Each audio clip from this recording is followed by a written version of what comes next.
사도신경으로 신앙 고백 드리시겠습니다. 전능하사 천지를 만드신 하나님 아버지를 내가 믿사오며 그 외아들 우리 주 예수 그리스도를 믿사오니 이는 성령으로 잉태하사 동정녀 마리아에게 나시고 본디오 빌라도에게 고난을 받으사 십자가에 못 박혀 죽으시고 장사한 지 사흘 만에 죽은 자 가운데서 다시 살아나시며 하늘에 오르사 전능하신 하나님 우편에 앉아 계시다가 저리로서 산 자와 죽은 자를 심판하러 오시리라. 성령을 믿사오며 거룩한 공회와 성도가 서로 교통하는 것과 죄를 사하여 주시는 것과 몸이 다시 사는 것과 영원히 사는 것을 믿사옵나이다. 아멘. 함께 은혜 나누 하나님의 말씀 요한복음 1장 18절 말씀입니다. 요한복음 1장 18절 말씀입니다.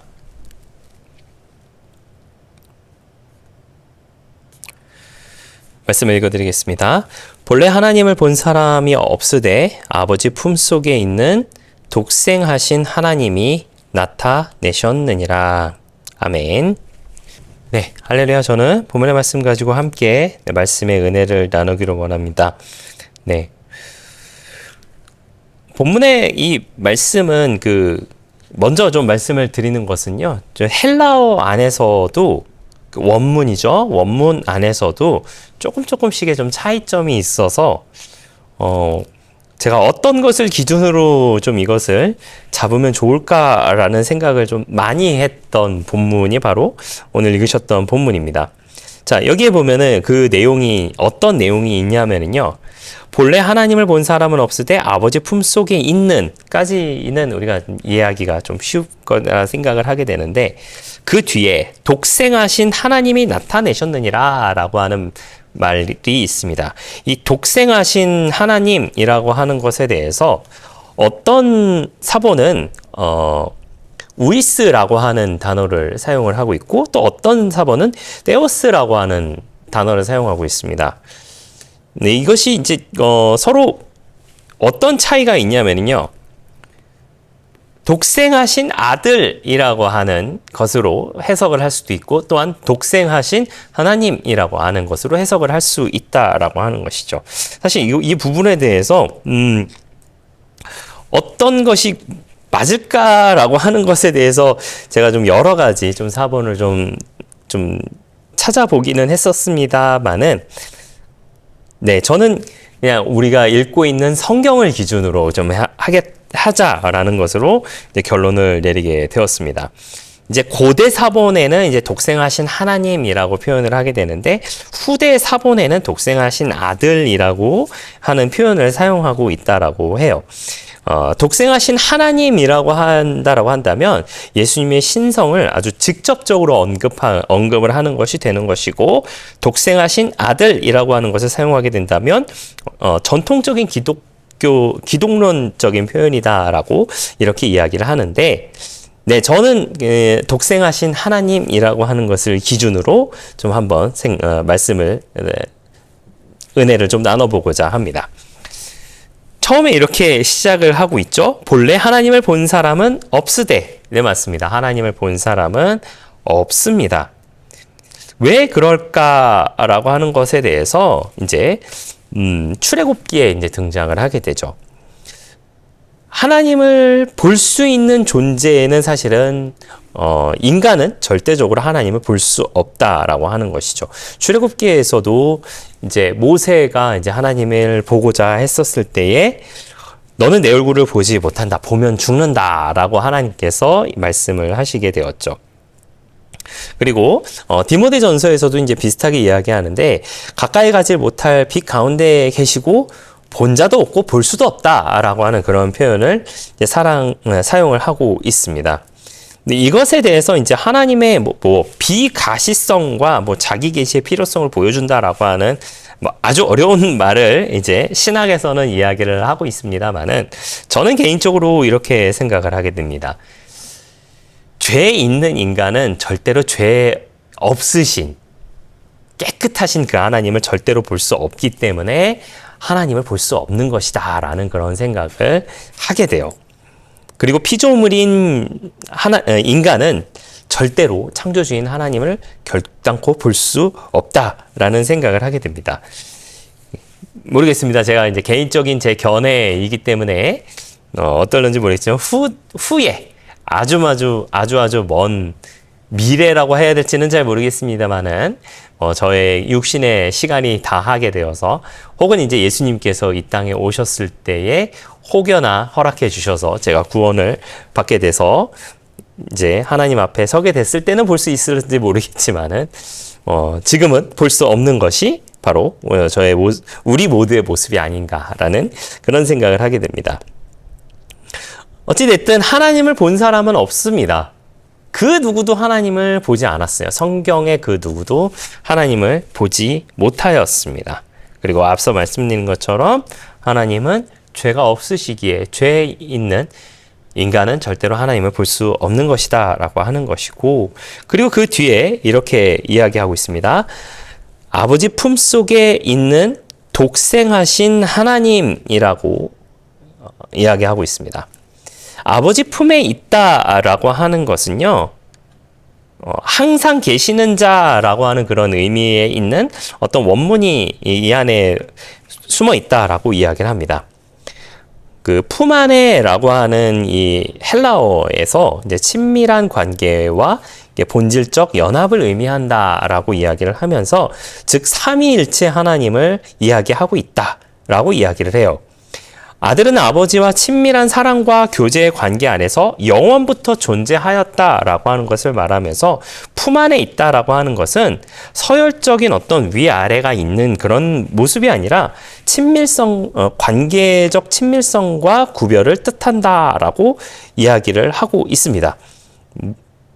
이렇게 이야기는 하지만은요, 그냥 제가 간단하게 좀 한번 해석을 해보자면은요, 아버지 하나님과 동급이신, 같으신, 그리고 하나님 자체이신 예수님이다 라고 하는 것이죠. 그리고 나서 이제 그 뒤에 이렇게 표현을 하고 있습니다. 독생하신 하나님. 네, 이 부분에 대해서 이제 제가 설교 초입에도 말씀드렸다시피 어떤 사본에서는 이제 독생하신 아들이라고 하는 표현도 사용하고 있는다라고 말씀을 드렸는데, 우리가 읽고 있는 성경을 기준으로는 독생하신 하나님이라고 하는 것으로 이제 보여지고 있죠. 이것은 이제 본문에 따라서는 이제 예수님을 직접 하나님으로 칭하고 있다라고 이야기를 해요.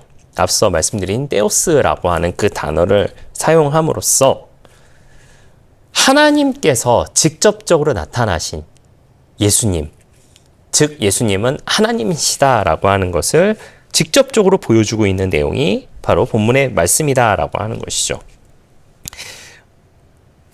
예수님은 본질상 하나님이시다, 하나님과 같은 분이시다라고 하면서 위격에는 차이가 있지만 본질은 동일하다라고 하는 그런 삼위일체론을 지금 보여주고 있다라고 하는 것이죠. 아버지와 아들은 동일하신, 성자 하나님은 창조 전부터 계셨으며 육신을 입고 오신 분이다라고 하는 것을 다시 한번 보여주고 확인시켜주고 있는 내용이 바로 독생하신 하나님이시다라고 하는 것이죠. 창조 전부터 계셨다라고 하는 것은 요한복음 1장 1절에서 등장을 하고 있고요. 그리고 육신을 입으셨다라고 하는, 성육신 하셨다라고 하는 것은 요한복음 1장 14절에서 또한 이야기를 하고 있는 것이다라고 하는 것이죠. 그리고 이 마지막으로 나타내는 것이 나타내셨느니라, 독생하신 하나님이 나타내셨느니라. 누구를 나타내셨나요? 하나님을 나타내셨다라고 하는 것이죠. 이것은 이제 예수님은 계시의 완성이며 하나님의 뜻과 성품을 알 수 있는 유일한 길이 바로 예수님이시다라고 하는 것을 보여주고 있는 부분이다라고 하는 것이죠. 그래서 예수님께서도요, 최후의 만찬 때 요한복음 14장에 이렇게 또한 말씀을 하세요. 나를 본 자는 아버지를 보았다 라고 하는 것으로 이야기를 하고 있습니다. 저는 옛날에 이 말씀을 읽었었을 때는 이렇게 생각을 했습니다. 나를 본 자는 아버지를 보았다 라고 하는 것에 대해서 내가 하는 일을 통하여서, 즉 예수님이 하시는 모든 일, 가르치시고 병자를 치유하시며 또한 죽은 자를 살리신 그 모든 일들, 요한복음을 기준으로 하게 되면은 이제 물이 변하여 포도주로 변하게 하는 그 사건부터 시작해서 오병이어의 사건 등등을 통하여서 보여주셨던 그 모든 사건들을 통하여서 그 사건을 통하여서 하나님만이 하실 수 있는 일을 내가 했기 때문에 나를 본 사람은 아버지를 본 것이다 라고 하는 것으로 그렇게 생각을 했었었는데, 다시 생각을 해보면요, 그냥 예수님 자체가 하나님이신 거예요. 즉 예수님을 본 사람은 하나님을 본 사람이다 라고 하는 것을 그냥 말 그대로 보여주신 것이다 라고 하는 것으로 그렇게 정리를 해주셨다 라고 하는 것이죠. 사실 우리도 하나님을 보면서 살아가고 있는지도 모르겠습니다. 우리가 하나님을 볼 수 있는 방법은 여러 가지가 있겠지만은요, 우리가 이 하나님의 말씀을 통하여서도 하나님을 보게 되고요, 그리고 하나님의 말씀을 통하여서 우리에게 주어주신 그 성령의 충만함을 통하여서도 어떻게 보면 우리가 하나님을 볼 수 있는 것이 아닌가라는 그런 생각도 하게 됩니다. 하나님은 보이지 않지만 예수님 안에서 우리가 볼 수 있는 분이 되었다라고 하는 것이죠. 한번 여러분에게 이렇게 여쭤보고 싶습니다. 저에게도 마찬가지의 질문입니다만은, 예수님을 통해 과연 우리는 하나님을 얼마나 깊이 알고 있는가라고 하는 것이에요. 앞서 말씀드린 것처럼 예수님께서 하셨던 일들만 우리가 바라보고 있는 것일까요?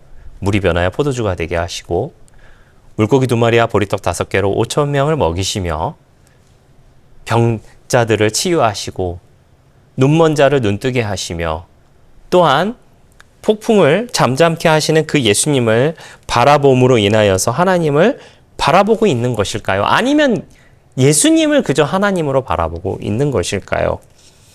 사실 예수님께서 그와 같은 것을 하신 이유가 사실은 당신이 하나님이신 것을 보여주기 위한 것이다 라고 하는 것이죠. 제가 드리는 말씀에 오해가 없으시기를 부탁드리는 것이 무엇이냐면, 우리는 예수님이 하신 일에 너무 초점이 맞춰져 있는 것은 아닌가, 그리고 사람들이 받은 복에 대해서만 너무 초점이 맞춰져 있는 것은 아닌가라는 그런 생각을 하게 됩니다. 우리에게 중요한 것은요, 예수님을 통해서 하나님의 뜻을 알고 하나님의 성품을 배우며 하나님의 계획을 이해해야만 하는 것인데, 과연 우리가 하나님의 뜻을 알고 성품을 닮아가며 계획을 이해하며 살아가고 있는지에 대해서 돌이켜 생각해 보시는 저와 여러분들 되시기를 부탁을 드리겠습니다. 우리가 그와 같은 모습으로 또한 살아가고 있을 때에 하나님께서 저와 여러분 삶 가운데 더 좋은 것으로 채워주시고, 또한 더 풍요로운 것으로 채워주시며 충만한 은혜가 우리 생활 가운데 충만하게 넘쳐날 수 있다라고 하는 것을 기억하는 우리 모두가 되시기를 예수님의 이름으로 부탁을 드리겠습니다. 기도하겠습니다. 좋으신 아버지 하나님, 감사합니다. 저희를 주님의 자녀 삼아주시고 또 함께 예배드리게 하시니 감사를 드립니다. 저희가 주님을 닮아가는 삶이 되게 하여 주시옵소서. 예수님을 통하여서 이제는 하나님을 볼 수 있는 것이 되었는데, 우리는 예수님이 하신 일을 바라보는 것이 아니라 그 예수님을 바라봄으로 인하여서 하나님의 뜻을 알고 또한 성품을 닮아가며 하나님의 계획을 이해할 수 있는 우리 모두가 되게 하여 주시옵소서. 그와 같은 삶의 모습을 살아갈 때에 또한 하나님의 좋은 길로 인도함을 받는 우리 모두가 되게 하여 주시옵소서.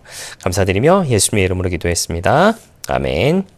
하늘에 계신 우리 아버지여, 이름이 거룩히 여김을 받으시오며 나라가 임하시오며 뜻이 하늘에서 이루어진 것 같이 땅에서도 이루어지이다. 오늘 우리에게 일용할 양식을 주시옵고, 우리가 우리에게 죄 지은 자를 사하여 준 것 같이 우리 죄를 사하여 주시옵고, 우리를 시험에 들게 하지 마시옵고 다만 악에서 구하시옵소서. 나라와 권세와 영광이 아버지께 영원히 있사옵나이다. 아멘.